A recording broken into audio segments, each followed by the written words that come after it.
Hello, bonjour, je veux parler du prince William, du prince Harry et de Kate Middleton. Au vu de ce qui arrive, lui arrive sa santé mentale, ses problèmes de santé, il a été dit en ligne quelque chose qui m'a interpellée. Cette personne disait en fait que le prince William s'en prenait à Kate Middleton. Il y a eu des moments où on les a vus en train d'avoir une conversation assez intense et aussi dans une voiture lorsqu'il pointait son doigt vers Kate Middleton et celle-ci n'avait pas l'air heureuse.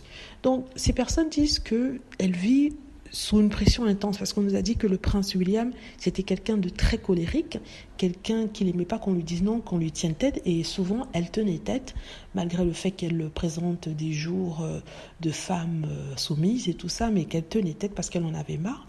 Et lui, on disait qu'il crierait, ou qu'il criait sur ses employés, sur tout le monde, peut-être pas sur les enfants, mais ça a dû avoir beaucoup d'effets sur elle. D'où peut-être la situation qu'on a en ce moment. C'est ce que les gens disent. Ce n'est pas moi. Je ne sais pas moi, je ne suis pas avec eux, mais je ne fais que vous rapporter ce qui se dit, comme je vous rapporte tout ce qui se dit sur les Sussex. Et ça m'a fait penser en fait que peut-être que quand le prince Harry était là, il faisait effet de tampon. Je parle de quand le prince était là et que Meghan n'était pas là. Donc, il s'en prenait peut-être à son frère. Les seuls moments de contact qu'ils avaient, c'était toujours chargé, c'était toujours de le rabaisser son frère, ne pas l'écouter, le faire passer pour un idiot, n'est-ce pas? Comme le prince Harry le dit sans vraiment le dire dans son livre.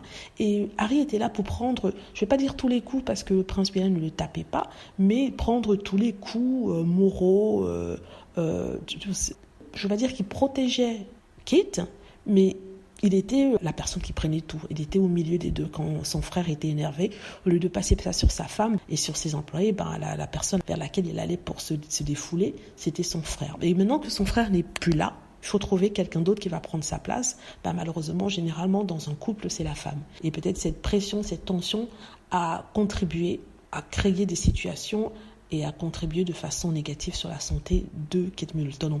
Avec ça, les pressions de son rôle de princesse idéale qu'on essaie de faire passer dans la presse, le travail qu'elle doit faire, mais qu'elle n'arrive pas à assumer, à tenir, dans tout ça. Ce sont des spéculations, ce ne sont pas des faits, c'est mon opinion par rapport à ce qui est dit. Si c'est ça, peut-être qu'elle n'aurait pas dû être méchante avec Meghan Markle, et celle-ci peut-être serait restée, et le prince Harry aurait continué à être le réceptacle de la colère du prince William. En même temps, Harry a bien fait, c'était pour lui et pour ses enfants. Il ne voulait plus que ça continue.